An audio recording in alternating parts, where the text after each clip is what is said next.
Quand les nouvelles s'affolent, Métropole fait le point. Le point tous les matins, simultanément sur Radio et Télémétropole. Le point est une courtoisie de la BNC, Arcordia Shipping, les pompes solaires, Chimgé, Unipièces et Lissa Lotto. Madame, Monsieur, bonjour. Bienvenue à la rubrique Le Point de Radio et Télémétropole. Bon début de semaine à chacun de vous. Merci de l'intérêt. Avec nous ce matin, le député Price Cyprien, victime en quelque sorte d'attaques de bandits, des bandits des 400 Maozo. On parle de plusieurs personnes tuées dans cette commune, plusieurs maisons également incendiées.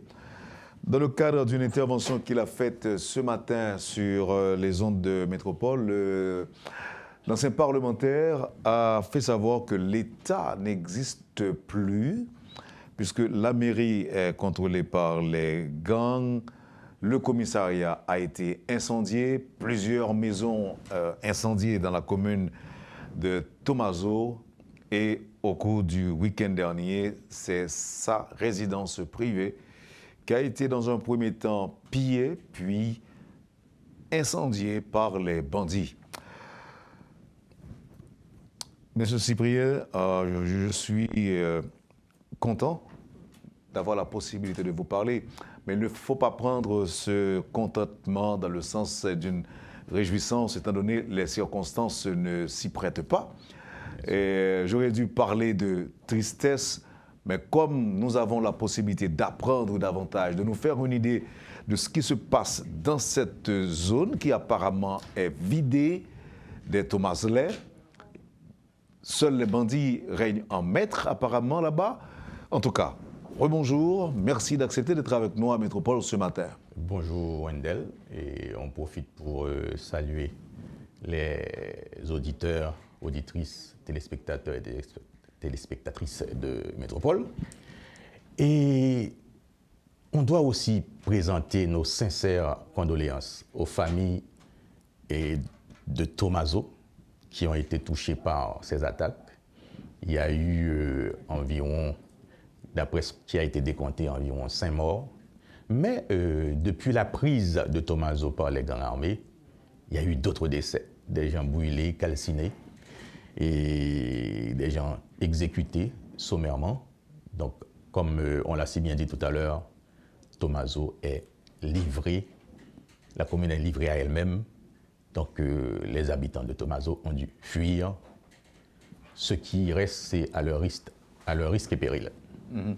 Donc, c'est comme si on parle d'une chronique, d'une attaque annoncée. Bien sûr, parce que depuis le mois de septembre, à la fin du mois d'août et au cours du mois de septembre, il y a eu un changement de commandement à Thomazo et on avait signalé aux structures concernées, particulièrement au DGPNH, qu'il y a des attaques imminentes sur Thomazo.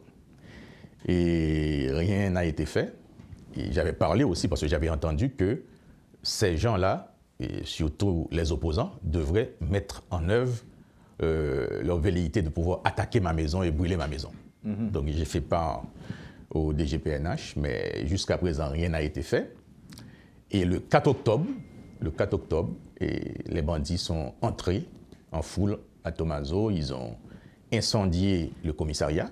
Donc là, ils ont pris le commissariat. Depuis le 4 octobre, le commissariat est entre les mains des hommes armés. Et en face, on a pillé mon bureau politique, qui n'avait rien à voir avec les histoires du pays ou de Thomazo. Et je pense que le pillage a été fait par les opposants, parce qu'ils sont en connivence avec ces hommes armés. Ils ont pillé le bureau politique. Et puis après, le 17, jusqu'à présent, rien n'est fait. Hein. L'État n'a pas mis en branle ce qu'il fallait faire pour restaurer l'autorité de l'État au niveau du commissariat de Thomazo. Et le 17 octobre, ils ont pris la mairie, le complexe administratif, où il y a le tribunal de paix. Donc ils sont juges de paix, ils sont maires, ils sont officiers d'état civil, ils sont les agents de l'ONI depuis le 17 octobre. Et là encore, dans cette chronique, on me le disait qu'on allait, le dernier objectif, c'était d'incendier ma maison. Et c'est pour ça que j'ai évité de donner des interviews, parce qu'il n'y avait que moi qui avait à perdre à Thomaso. Parce qu'il n'y a aucun Thomaslais de la diaspora ou autre qui ont choisi de venir construire leur maison à Thomaso. Et cette maison a été construite en 2006, de 2006 à 2008, du fruit de la sueur de ma famille. Ma femme et moi, nous nous sommes arrangés pour pouvoir construire cette maison à Thomaso. Et aussi des prêts qu'on a fait au niveau des banques pour pouvoir construire cette maison. Et c'est vraiment une maison, qu'on la place à Pétionville ou à Miami, c'est une maison qui a de la valeur. Donc les opposants se disaient toujours, pour effacer Cyprien dans la commune, il faut brûler sa maison. Et ce sont des gens très connus qui sont dans la diaspora qui ont fait cet acte criminel. De la diaspora, donc là vous parlez d'une main politique. Il y a une main politique qui a été accompagnée par le bras armé. Qui le bras armé de cette main politique. Voilà, voilà. Donc ou bien d'un cerveau politique. Voilà. Donc ils sont nombreux. Ils sont nombreux parce qu'ils sont sur le sol américain et ils ont planifié. Mais qu'est-ce qui vous fait croire ça? Est-ce qu'il y a eu des déclarations? Est-ce qu'il y a eu des menaces en ce sens? Bien sûr. Si on monte sur, que ce soit sur Facebook ou sur les autres réseaux sociaux, on va voir directement. Et au départ, c'était un des opposants qui a perdu les élections en face de moi, du Carmel Nicolas, qui est à Boston depuis très longtemps. C'est un Haïtien-Américain. Et depuis environ quelques mois, et la relève a été prise par un certain Wilbert Senoble, alias Seno Bonapole, qui vit en Floride. Il vivait pendant plus de 40 ans à Stamford, au Connecticut, et il s'est déplacé, descend en Floride, et les bandes sonores sont là. Ils font des menaces constamment sur leur groupe. Vous êtes la cible principale de ces menaces. Pour eux... Ils vous ont cité carrément? Carrément. Il y en a qui sont au Chili. Donc c'est une bande organisée. C'est ce qu'on appelle, dans le droit pénal américain, une bande organisée qui opère à partir des États-Unis. Donc ils ont des tentacules au Chili, au Brésil et aussi à Thomaso. Leurs bras armés à Thomaso ont exécuté le dessein qu'ils avaient. Alors, ils ont leurs juges aussi. Ils ont leurs juges. Par exemple, si on prend le juge André-Robert Dorsey, qui est juge, qui est Thomaslais, il était à Corny-en-Gambois, maintenant je pense qu'il est à Sodo. Il est là, parce que tu sais que les gangs en Haïti opèrent comme ça. Ils ont leurs juges, leurs commissaires, ils ont tout le monde. Et puis il y a ceux qui doivent exécuter. Parce qu'en septembre, quand ils ont fait une sorte de marathon, disant qu'ils vont faire des projets à Thomaso, c'était pour incendier la maison. Et il y a un homme à tout faire, Frankel Augustin, qui devrait exécuter le plan, et un certain Jimmy Joseph, qui était maire de Thomaso à un certain moment. Donc ils sont là. Donc ils sont aux États-Unis, ils planifient les coups, et ils ont des tentacules en Haïti, dans la diaspora haïtienne. Et quand j'ai fait mon interview avant-hier sur Vente Info, ils ont dit que j'ai dit que la diaspora, ils sont malins, hein? Toute la diaspora thomaslaise représente des gangs. Alors c'est pas ce que j'ai dit. Partout, il y a des bons, il y a des mauvais. Et j'ai bien identifié les mauvais. Ceux qui coopèrent avec les gangs, je les ai identifiés. Donc ils ne peuvent pas dire que le député Cyprien prétend que toute la diaspora de Thomaso... Non, ce serait absurde aussi de dire ça. Ce serait absurde. Voilà. Mais député, vous êtes très connu du milieu, député du peuple, élu. Vous êtes aussi homme de loi, avocat, votre femme aussi, si je ne m'abuse. Bien sûr, bien sûr. Pourquoi il n'y a pas eu de réaction de la part de la population? Est-ce que ce sont tout simplement des membres de gangs qui vivent actuellement à Thomaso? Bon, depuis un certain temps, la plupart des gens ont fui Thomaso. Ils ont laissé Thomaso. Ils sont soit à Corny-en-Gambois, Mais en majeure partie, ils sont dans le plateau central. À Mion-Balais, à Sodo, à Hinche, ils ont fui. La ville est pratiquement déserte. La commune est déserte. Donc il n'y a presque plus personne à Thomazo. Il y en a qui font la résistance, qui sont là, parce que vous savez, tout le monde ne peut pas décider de se déplacer et d'aller ailleurs, parce que ça a un coût. Il y en a qui travaillent leur terre, donc qui cultivent leur terre, donc ils ne peuvent pas se déplacer et aller s'installer à Mion-Balais. Qu'est-ce qu'ils vont faire pour manger? Est-ce qu'ils vont tout le temps appeler les gens de la diaspora pour envoyer de l'argent? Donc la situation est vraiment chaotique et ce que je déplore, c'est qu'il n'y a aucune volonté de la structure étatique de rétablir l'ordre, de rétablir les structures de l'État à Thomazo. Aucune volonté. Député, c'est vrai que mentalement, vous êtes préparé pour ça lorsque menace a fait depuis quelque temps. Bien sûr, bien sûr. Et si menace a fait depuis quelque temps, vous êtes capable de dire peut-être si mon bail qui fait, vous êtes capable d'arriver à la Caïroa, mais finalement, il est arrivé. C'est plusieurs années de travail, si je bien comprendre ce dit là, avec des prêts qu'on fait à la banque, qui est volé en fumée. Comment, même avec femme, nous vivons le week-end, ça là? Comment nous vivons ça qui se passe là? Bon, et le plus dur était de pouvoir dire aux enfants ce qui est arrivé. Ils ne sont pas en Haïti? Non, ils ne sont pas là, ils sont aux études, donc ils ne sont pas là. Non, mais de toute façon, il faut qu'on t'a dit. Sachant que, à travers les réseaux sociaux, ils vont être au courant, donc on a pris le soin de les appeler, de leur dire voilà ce qui est arrivé. Ils ont été choqués et ma mère encore plus, parce que pour elle, on ne devrait pas rester encore en Haïti, mais j'ai dit maman, mais finalement, tout le monde ne peut pas décider de laisser le pays. Un État ne meurt pas, donc il faut qu'il y ait des gens à rester dans le pays pour pouvoir mener la lutte et sortir le pays de cette histoire de gangs, etc. Donc vous avez dit que les enfants doivent être encore sous le choc parce qu'il y a quelqu'un qui vous... Bien sûr. L'un de vous a appelé ce matin. Voilà, bien sûr. Il y a mon fils qui m'a encore appelé avant d'entrer à l'émission. Yeah. Maintenant, qu'est-ce que vous allez faire? Avocat de votre État, est-ce que vous entendez porter plainte véritablement? Le problème qu'ils ont, ils pensent que, à travers mon silence, j'allais laisser tout passer comme ça sans rien faire. Et malheureusement pour eux, je suis un avocat international parce que quand je suis rentré en Haïti après mes études à Paris, je suis rentré professeur à l'université, à la faculté de droit. Donc, un avocat, pas des moindres, un avocat international. Donc, j'ai déjà mis en branle la structure pour porter plainte contre eux pour bande organisée, bande organisée siégeant aux États-Unis et opérant à l'étranger, parce qu'ils ont des tentacules un peu partout, et ils ont leurs hommes de main en Haïti, et aussi, je vais porter plainte en Haïti pour eux.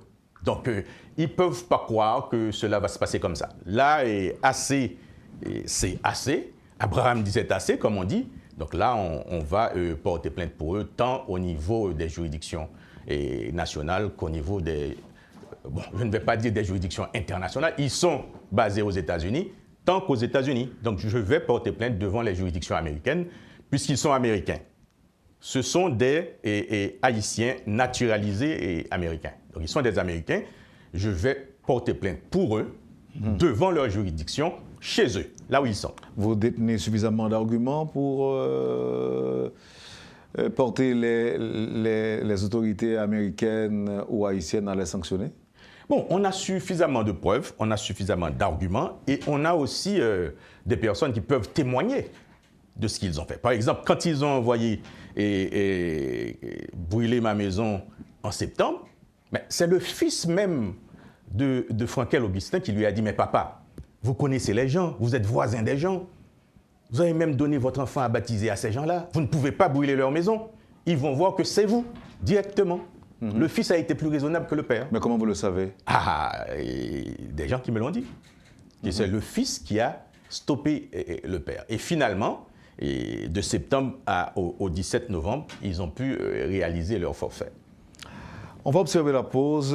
Et député Cyprien, Prince Cyprien, au retour, non seulement on évoquera cette affaire de votre résidence incendiée, mais on parlera aussi de l'insécurité généralisée.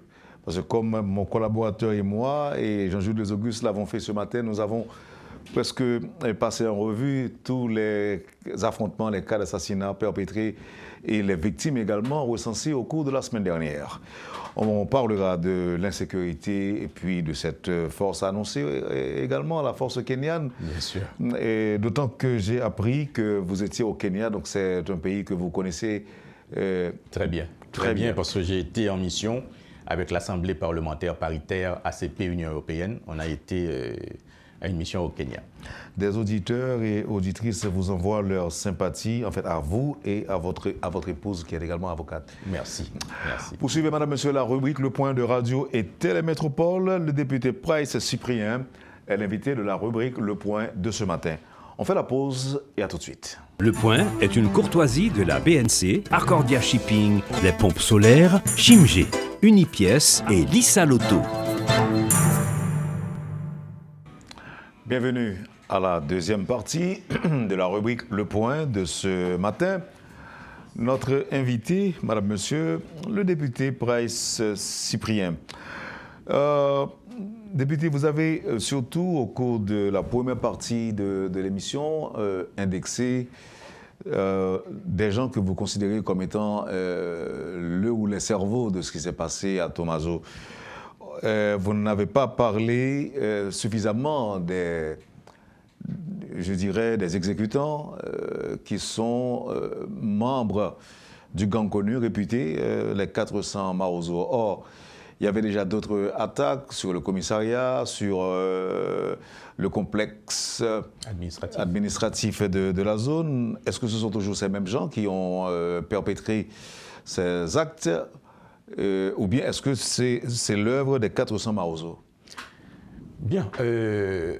Moi, je pense qu'une fois que Thomaso est occupé par les hommes armés, les gangs armés, donc tout ce qui va être exécuté à Thomaso va être fait soit par eux ou en connivence avec eux. Moi, je pense que quand ils ont planifié d'incendier ma maison en septembre, puisque eux, ils sont de loin, ils ne peuvent pas le faire directement, ils se sont mis en connivence avec eux et aussi leurs hommes à tout faire qui sont déjà sur le terrain pour pouvoir exécuter c'est facile, selon vous, à être de connivence avec les 400 Maozo? Bien sûr. Parce que moi, je pense que ce sont des gens, peut-être, qui vivent retirés de la communauté. Ils ne sont pas retirés de la communauté. Ils circulent dans la ville, dans la commune. Ils ont plusieurs poches d'installation, plusieurs postes dans la commune et ils circulent comme on en voit un peu partout dans le pays. Mais à un moment donné, je pensais que les 400 Maozo étaient surtout basés à Kouadébouké. Dans la Kouadébouké, c'était ça. C'était ça, mais maintenant il y a de l'extension, je peux dire. Moi, je pense qu'il y a eu à un certain moment un repli sur Thomaso. Ils sont encore à la Kouadébouké. Mais à Thomaso, presque toute la zone est encerclée parce qu'on a la commune de Thomaso, on a l'axe qui mène de la Kouadébouké à Monacabri. C'est encore eux. L'axe qui mène, la bretelle qui mène de la route nationale numéro 3 vers Canaan. La zone est encerclée. La zone est encerclée. Et jusqu'à présent, on a vu que la police avait fait un geste au niveau de Canaan. On sait qu'il y a la Polyfonte qui est sur l'axe de Monacabri. Mais à Thomaso, ils sont là, ils circulent. Puisqu'ils représentent les autorités de la zone, ils circulent au vu et au su de tout le monde. Vous êtes en train de nous dire, rester à Thomaso veut automatiquement dire qu'on est membre de gang. Aujourd'hui. Pas forcément. Il y a des gens qui sont là, qui ont peur, mais qui n'ont nulle part où aller. Mais majoritairement, les églises sont désertées, les maisons sont désertées, Thomaso est livré à la merci des hommes armés. Ces gens-là, qu'est-ce qu'ils font pour vivre? Je vais parler des gangs.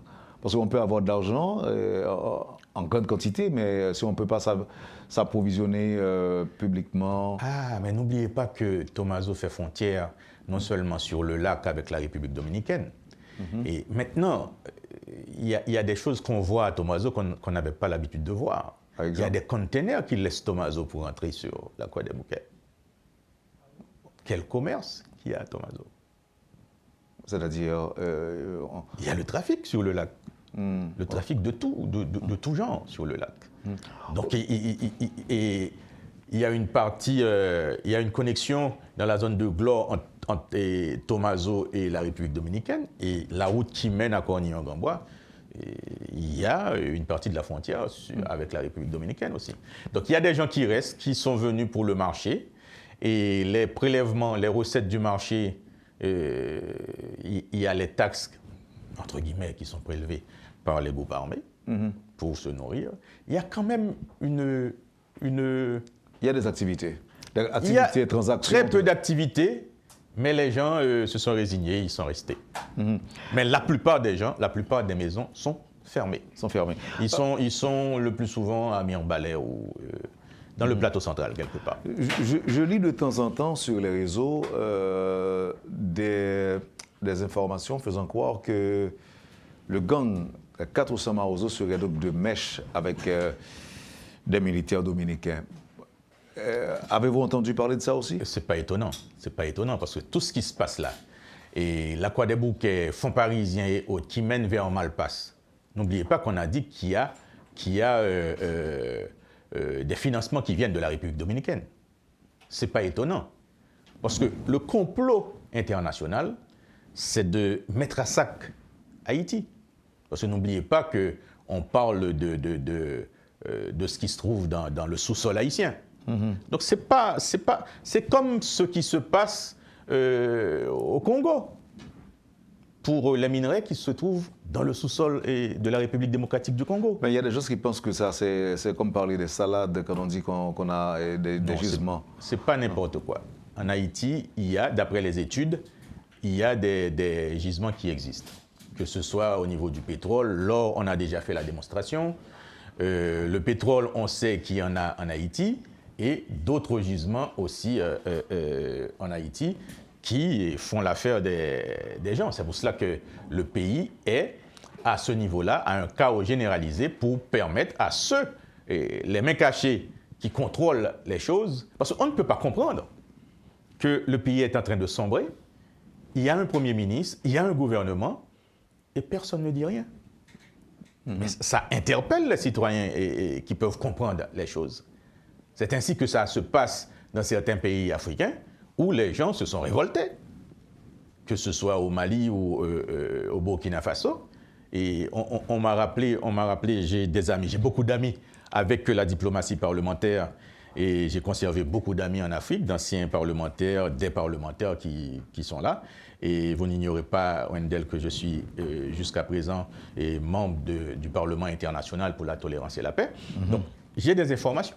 Le président burkinabé a insisté pour qu'on mette Jean-Jacques Dessalines dans le panthéon des grands hommes qui ont fait l'histoire de la race noire. Donc c'est ici en Haïti, on n'arrive pas à reconnaître nos valeurs, mais ailleurs. Et surtout, par exemple, quand je vais dans un pays africain, on parle toujours de Jean Price-Mars, on parle toujours d'Anténor Firmin. Il y a des grands hommes qui ont fait l'histoire en Haïti, et pour eux, Haïti représente la Mecque de la race noire, c'est un lieu de pèlerinage, donc ils sont en train de tout faire pour révaloriser, pour donner beaucoup plus de valeur aux grands Haïtiens qui ont fait l'histoire et l'honneur de la race noire. Particulièrement là, ils vont mettre Dessalines dans le panthéon des hommes qui ont donné la liberté aux Noirs. Bon, pour avoir vécu et connu des pays africains, est-ce que vous pensez que le Kenya saura combler l'attente de certains Haïtiens, je ne dis pas de tous les Haïtiens, mais parce que quand même, ça peut arriver que cette situation-là fait l'affaire d'une catégorie d'hommes. D'ailleurs, c'est pas arrivé du jour au lendemain. C'est pas un coup d'éclair qui bord soc là, il y a un mec là donné qui fait. Maintenant, pour avoir vécu, est-ce que vous pensez que le Kenya a les moyens de sa politique pour venir nous donner ce coup de main attendu par des Haïtiens? Pour avancer sur ce que tu as dit tout à l'heure, Jovenel disait qu'il y a des gens qui lui ont dit « On aime, nous, ce qui fait notre affaire, c'est les eaux troublées. Donc, ils aiment nager dans les eaux troubles. Bien, et j'ai eu la chance de rester au Kenya environ une quinzaine de jours, quand j'étais le président de la délégation haïtienne auprès de l'Assemblée parlementaire paritaire ACP Union européenne. On avait une mission au Kenya. J'ai constaté, comparativement à d'autres pays africains, la force militaire, la force étatique était présente au Kenya. Par exemple, quand on sort de l'aéroport Jomo Kenyatta, du Kenya, on sort de l'aéroport, on a eu les checkpoints, les contrôles, on part de l'aéroport. À environ 500 mètres... Les contrôles de routine. Oui. À environ 500 mètres, il y a un barrage militaire pour contrôler tout ce qui passe.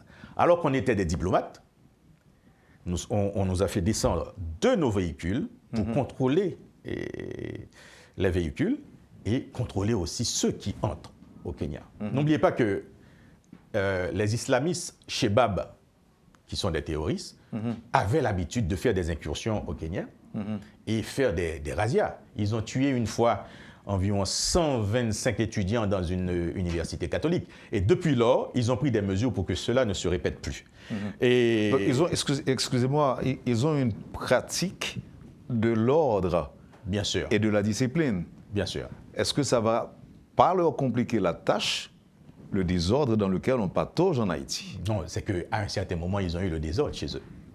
Par exemple, dans la salle... Ce qui s'applique chez eux peut ne pas pouvoir être appliqué ici, non?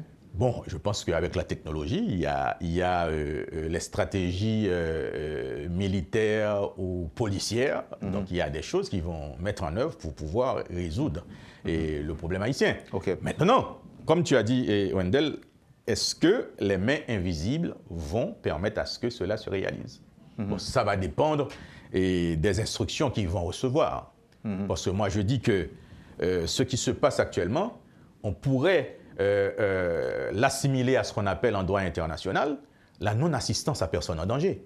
Ça fait plus d'1 an que Haïti demande de l'assistance à la communauté internationale. Ah ben, jusqu'à présent, il y a eu des morts. Jusqu'à présent, il y a eu ce que la ministre de la Justice a appelé des territoires perdus. De plus en plus, on a plus de territoires perdus qui sont occupés par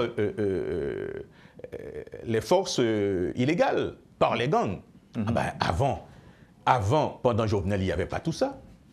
Mais depuis la mort de Jovenel, les gangs pullulent et il y en a beaucoup plus. Et à chaque instant, on vous dit qu'il y a, dans tel secteur, il y a des gangs qui sont créés. On se pose la question à savoir, député, est-ce qu'un jour on ne parlera pas de préférence de pays perdus au lieu de parler de territoire perdu? Bon, eh bien, si on marche de territoire en territoire, et si on ne fait pas quelque chose... Qu'est-ce qui en restera? Qu'est-ce qui en restera? Donc, le pays sera aussi perdu. Moi, je pense qu'il doit y avoir un réveil national. Et cela a commencé avec la question du canal la Pape Campé. On voit que les Haïtiens peuvent faire quelque chose pour sortir leur pays de cette histoire. Sans oublier que ce qui se passe là en Haïti, il ne faut pas oublier, dans un de ses discours, le président Franklin Delano Roosevelt avait dit qu'il faut constamment soulever les va-nu-pieds contre les hommes à chaussures. Parce que si ce pays de nègres qui a pris son indépendance par le sang et par les armes, si les habitants arrivent à s'entendre, ils vont faire des choses. Oui. Donc il faut constamment faire en sorte que les Haïtiens n'arrivent pas à s'entendre pour nous mettre dans cet état. Ce qui explique, et regardez, qu'est-ce que je pourrais avoir contre des gens qui étaient aux élections avec moi, qui ont perdu les élections? En démocratie, on gagne ou on perd. Qu'est-ce qui expliquerait que jusqu'à présent, leur objectif était de d'incendier ma maison, ils ont atteint leur objectif. C'est pour ça que je ne vais pas laisser que cette histoire se passe comme ça. Il faut dire halte là, il faut leur donner une leçon qu'ils n'oublieront jamais. Parce que le fait de s'installer en gang organisé sur le sol américain et ordonner des attaques ailleurs, c'est un crime fédéral. Et je pense qu'aux États-Unis, les lois ne dansent pas dans les têtes des gens. Les lois s'appliquent. Contrairement en Haïti. À la façon dont ça se passe chez nous. Chez nous, ça danse dans la tête des gens. Avec la différence, c'est l'orthographe qui sauve. Voilà, qui voilà. Mais maintenant, l'insécurité, elle est généralisée aujourd'hui en Haïti. Personne n'est à l'abri, député. Bon, moi je pense qu'il y a eu un cheminement. Il y a eu un cheminement pour aboutir à cela.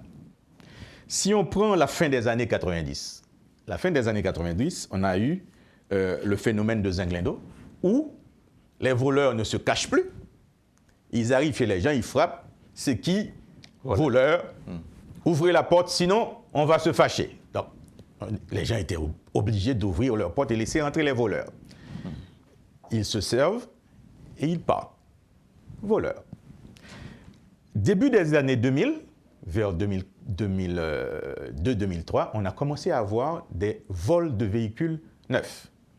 Vous êtes dans l'embouteillage, le type vient il vient à un point, il vous dit que ce véhicule est déjà vendu. Oui. Descendez et remettez-nous le véhicule. Il ne tuait pas. On descend, on leur donne... Parfois, on vous fait du mal, si jamais la voiture a... Non, si jamais. Mais le plus souvent, les gens étaient dociles. Ils laissent la voiture et ils s'en vont. À partir de 2004, c'est le professeur de droit pénal qui parle là, à partir de 2004, vous avez une augmentation nette de la criminalité quand on a commencé par non plus voler des véhicules, rentrer les gens pour voler, on a commencé par voler des hommes contre rançon. On a commencé avec le kidnapping. Donc c'est le stade suprême de la grande criminalité. Et vous savez que le kidnapping, c'est lié à tout. C'est lié à la drogue, c'est lié à des règlements de compte, c'est lié à la cupidité pour avoir de l'argent facile. Ben voilà, puisque l'État haïtien n'a rien fait pour stopper ces genres de situations, en 2023, on est arrivé là.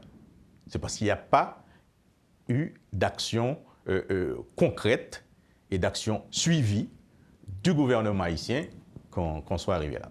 Il n'est pas trop tard. Est-ce que ça peut se normaliser? Est-ce qu'on peut retourner à la situation je pense qu'il n'est pas trop tard. Regardez ce qui s'est passé au Salvador. Le président, je pense que c'est Ivan Bokeh, avait décidé de mettre fin à cette histoire de criminalité chez lui. Nayib Bukele. Najib. Oui. Najib Bukele, oui. Il a mis en place des forces afin de pouvoir résorber la grande criminalité chez lui. Il a pu le faire. Oui. Moi, je pense que si... Bon, lui, il a été élu. Si l'armée, si on accepte vraiment de remembrer l'armée d'Haïti, de donner la capacité fonctionnelle à l'armée d'Haïti, aux forces armées d'Haïti, et aussi à la police, et qu'on nettoie aussi, parce qu'il faut faire un vetting pour nettoyer les institutions, qu'on nettoie aussi les institutions, on peut arriver à mettre fin, diminuer progressivement et mettre fin à cette situation de grande criminalité. Parce que ça existe partout. Mais l'inaction de l'État face à cette criminalité démontre qu'au final, il y a une sorte de... C'est comme si l'État est complice dans ce qui se passe. Je ne vais pas dire comme si... Comme qui ne dit mot consent, voilà. Qui ne fait rien. Non, moi je pense que l'État est complice dans cette histoire. Même si on ne va pas généraliser, mais il y a des institutions ou bien des personnes qui sont... On voit leurs mains dans tout ce qui se passe là. Et ils ont accepté cette complicité, que la population soit au désarroi, comme ça, que la population soit aux abois, et qu'on n'arrive pas à... On ne sait plus même pas à quel sein se vouer. Mais j'ai entendu des officiers de l'armée affirmer qu'ils sont prêts à intervenir. c'est comme si on ne les a pas suffisamment sollicités ou encore on ne les a pas sollicités. Non, il y a un embargo sur les armes légales en Haïti. Et bon, la question de l'armée, on voit que l'international esquive toujours. Pour l'international, l'armée n'existe pas en Haïti. Oui, donc c'est un coup de force. J'ai entendu le Premier ministre parler de forces de défense qu'il veut renforcer. Là, je cite une partie de son discours à l'occasion de la bataille de Vertières. Ben, peut-être il a pris soin de ne pas parler de l'armée en ce sens-là. Bon, il a parlé de forces de défense. Peut-être il n'a pas encore reçu d'ordre de ses supérieurs hiérarchiques.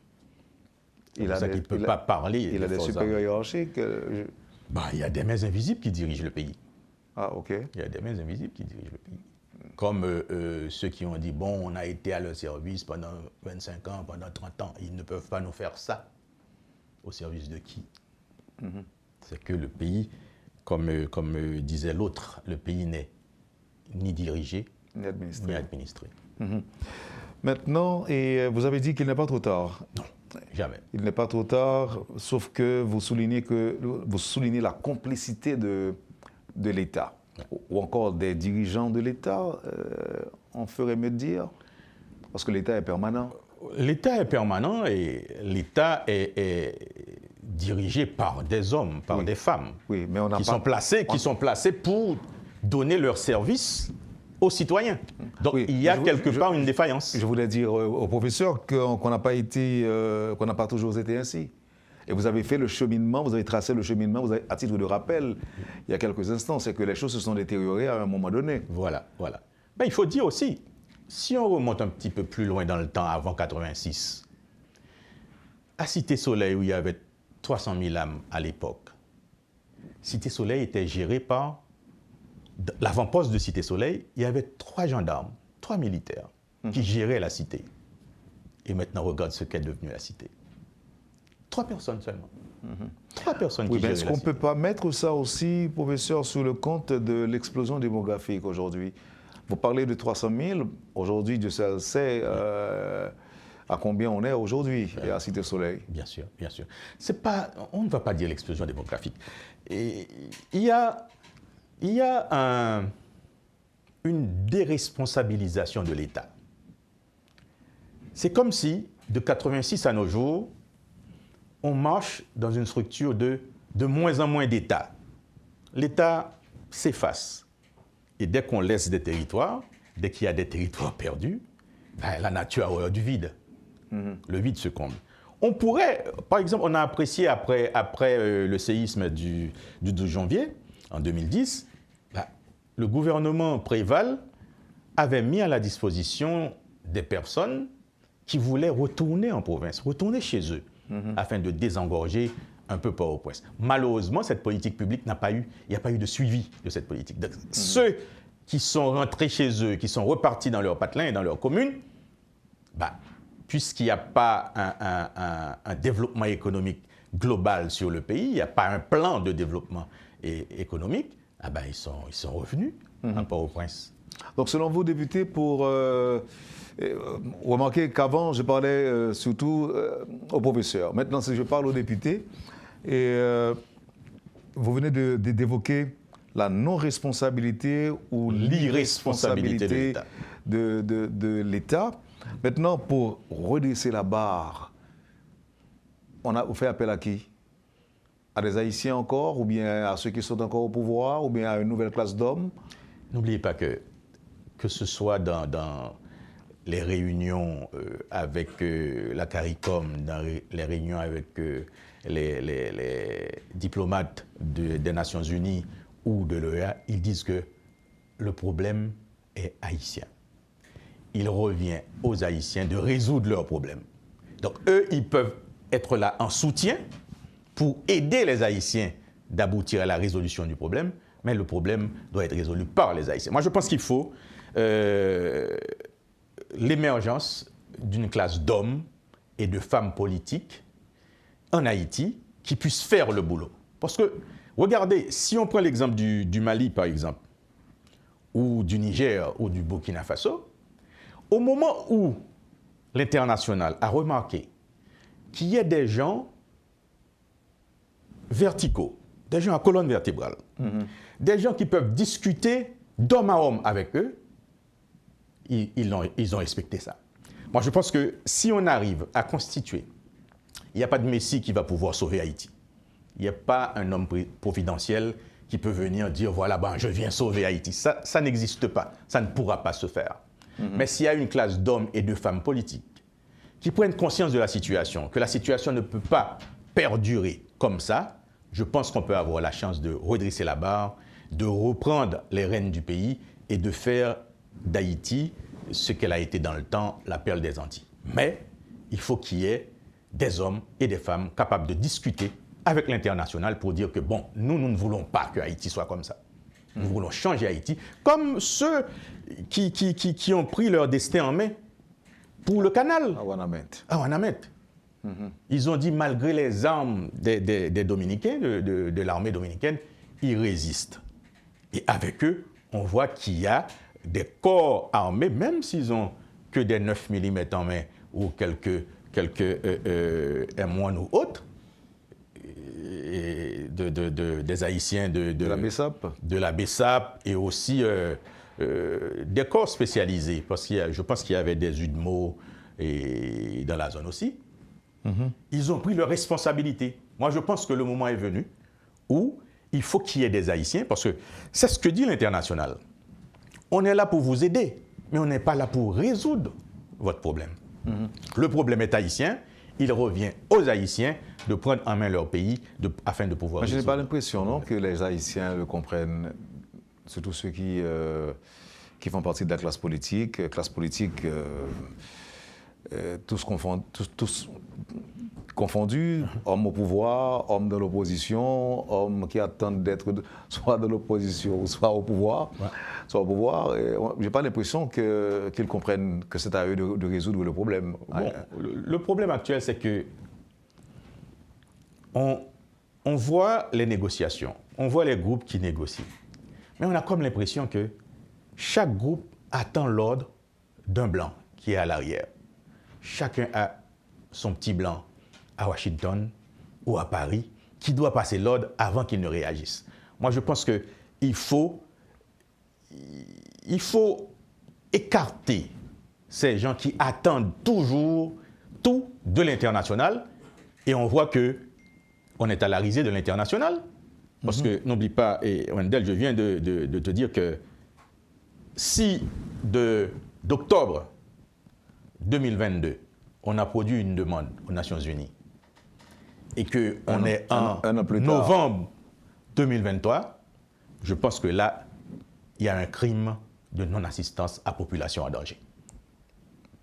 Oui, là, c'est tragique. Oui. C'est fort, mais c'est tragique. C'est votre conclusion. Si on voulait nous aider, on aboutirait déjà à une solution. Voilà, on a identifié la force kenyane qui doit venir.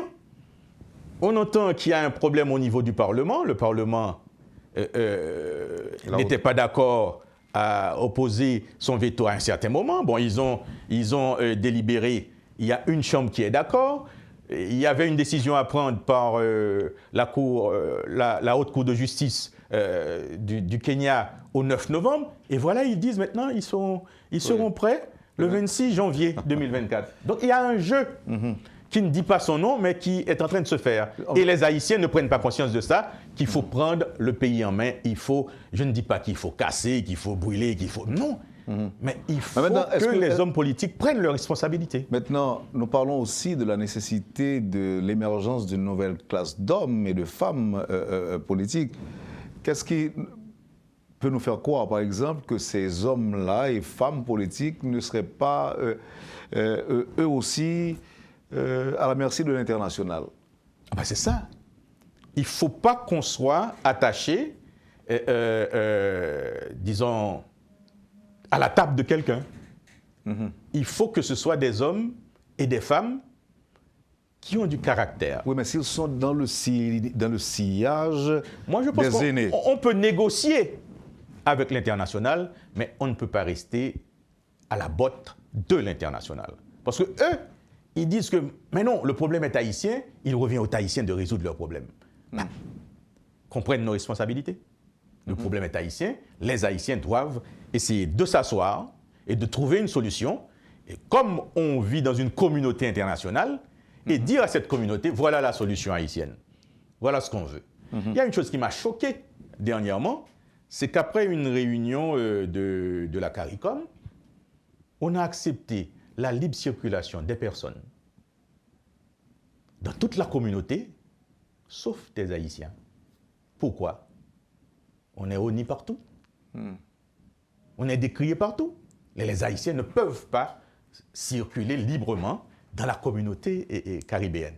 Ça, c'est grave. Alors que nous sommes de la CARICOM. Voilà, c'est une situation très grave. En termes de densité, nous représentons... Presque la population de la CARICOM. Oui, presque la population. Donc c'est un problème. Malheureusement, les Haïtiens, comme vous le dites, professeur, ne sont pas conscients de cette perception que l'international a de nous. Nous sommes à leurs yeux des pestiférés, mais on ne fait pas, on fait pas attention, on ne s'en rend même pas compte. Donc il faut quand même dire quelque chose. Non, mais voyez, on a ouvert les frontières des États-Unis et maintenant, je pense qu'on a ouvert aussi pour le Canada, pour que les Haïtiens fuient le pays. Mais toute la jeunesse haïtienne s'en va. Avec qui et comment on va reconstruire ce pays? Parce que la jeunesse représente la force vive de la nation. Mais quand on n'aura plus rien, et surtout, ceux qui ont été formés par l'État haïtien, ils sont en train de partir. Il n'y a plus de... Est-ce que vous pensez que ça fait partie d'un plan? Bien sûr. Je me souviens qu'il y a eu un diplomate onusien qui eut à dire en 2005, on lui a fait la question, un journaliste, je ne sais plus si c'était à ton niveau, mais on lui avait fait la question, mais pourquoi Haïti est comme ça? Et comment? On ne comprend pas. Vous êtes en train de dire que vous avez investi des millions en Haïti et jusqu'à présent, l'État est comme ça. Il a répondu, nous, ce que l'on veut, c'est que la situation s'aggrave. Il avait dit ça en anglais, become worst and worst. Et après, on va donner un petit coup de balai pour nettoyer. Peut-être on est à ce stade-là. Peut-être on est arrivé à ce stade. Parce que je ne vois pas comment on peut atteindre un fond qui est encore plus profond. On va refermer cette interview. Député Price Cyprien, je salue en passant votre femme qui nous a rejoint au studio. Mais je voudrais vous poser cette dernière question. Il est vrai que vous avez évoqué la nécessité, la possibilité de porter plainte contre ceux et celles qui ont commandité l'attaque perpétrée sur votre résidence. Vous allez porter plainte, mais vous et votre femme, qu'est-ce que vous allez faire après? Vous allez rester en Haïti? Vous allez continuer à faire de la politique? Et qu'est-ce que vous allez faire pour terminer? Mais on ne peut pas laisser le pays. Haïti a besoin d'hommes et de femmes pour la reconstruire.